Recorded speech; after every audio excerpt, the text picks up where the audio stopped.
आपण आता करूया कटोरी पॅटर्न, ते पण कोणत्या मापाचं, तर सुरुवात करूया 28 मापापासून। 28 छातीसाठी कटोरी पॅटर्न, तर 7 चौक 28, 7 अधिक 2 बरोबर 9 आणि हा कटोरी पॅटर्नसाठी लागणारा बॉक्स बरोबर रेडी होणार आहे। आपण उंची घेतलेली आहे इथे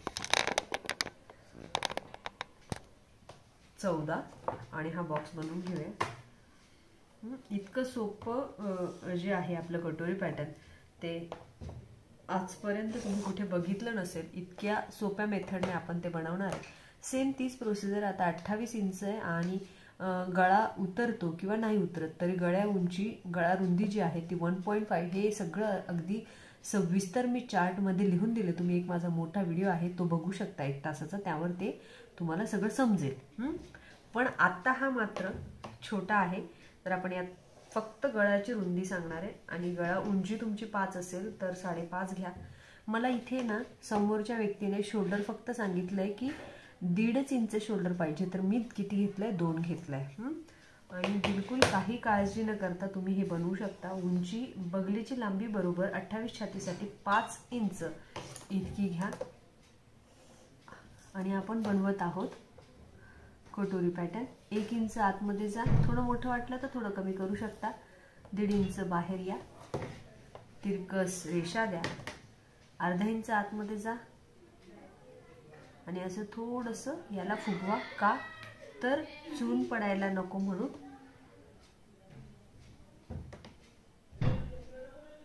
आणि याला कंपल्सरी 1 इंचची कमर फिटिंग द्या। आता वरचा भाग आपला कंप्लीट होत आलेला आहे आणि आता आपण खाली येऊया। 1 इंच कमर फिटिंग द्या, तिरकस रेषा ओढा। आता मला सांगा, खालची ब्रशपट्टीचं जे माप आहे ते 2.5 इंच असं तुम्ही कायमस्वरूपी टाकता, पण ते 2.5 इंच कायमस्वरूपी असतं का, तर नाही। ते प्रत्येक वेळी बदलत असतं। जसं की तुमच्या छातीचं माप, उंचीचं माप बदलत असतं, तसं ते 2.5च्या ऐवजी उंची जास्त असेल 17-18, 17 पण उंची असू शकते एखाद्या ब्लाऊजची, तर त्यावेळेस तुम्ही त्याची उंची जास्त घ्यायची, सपोज 3.5 असं घेऊ शकता। मी पुढच्या पॅटर्नमध्ये तसं तुम्हाला सांगेल, पण जस्ट एक कल्पना म्हणून तुम्हाला ते देऊन ठेवलं। आता मी 2.5 इंचची घेतलेली आहे आणि मी आता बनवणार आहे फॅन्टॅस्टिक कटोरी पॅटर्न।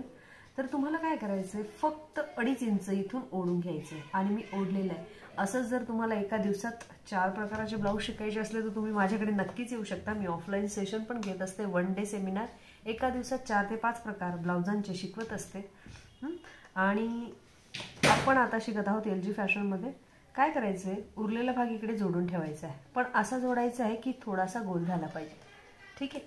आता इतकं तर समजलं तुम्हाला। मग पुढे काय करायचंय, तर पुढे ही पट्टी घ्या किंवा टेप घ्या। हातामध्ये तुम्ही जास्त एज्युकेशन नसेल तर आपण काय करतो, की टेप घ्या, टेप घेतला, ब्रशपट्टीला असं फोल्ड केलं, कुठपर्यंत फोल्ड केलं, निम्म्यापर्यंत, पूर्ण जिथपर्यंत तुमचं आहे निम्म्यापर्यंत फोल्ड केलं।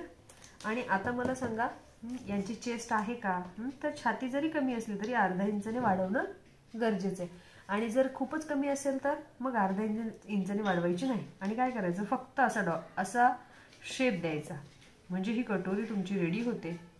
त्यानंतर इथून 1 इंच वर जायचं, जे की जाता येतं तुम्हाला, आणि 3 इंचपर्यंत असा तिरकस शेप द्यायचा। ही कटोरी छान रेडी झालेली आहे आणि आता आपण बघूया की पॅटर्न कट केल्यावर कसं वाढवायचं। पॅटर्न कट केल्यावर काय वाढवायचं, तर कटोरीच वाढवायची। आता आपण कट करून घेतोय असं समजा 28 छातीचं पॅटर्न।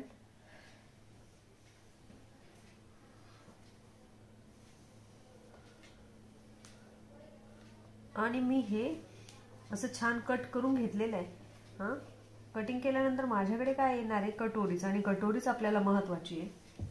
कटोरी कशी वाढवायची, तर प्रथम कटोरी इथे 1/2 इंच घेऊन इकडे वाढवून टाकायची आहे। 1/2 इंच ते अर्धा इंच इतकी वाढवू शकता, कपडा जसा असेल तसा। म्हणजे कपडा खराब असेल, दोरी निघणारा असेल तर तुम्हीच नक्कीच तिला जास्त वाढवू शकता। या मापासाठी 1 इंच आणि 3 रेषा इतकं वाढवायचंय, इकडे 1/2 इंच इतकं वाढवायचंय, तिरकस रेषा द्या। या संपूर्ण मापाच्या निम्मे माप घ्या, जसं की आपण केलंय, आणि इथं खाली या, इथे पण 1/4 इंच इतकं माप द्या, तिरकस रेषा जोडा आणि कटोरी कंप्लीट 28 छातीसाठी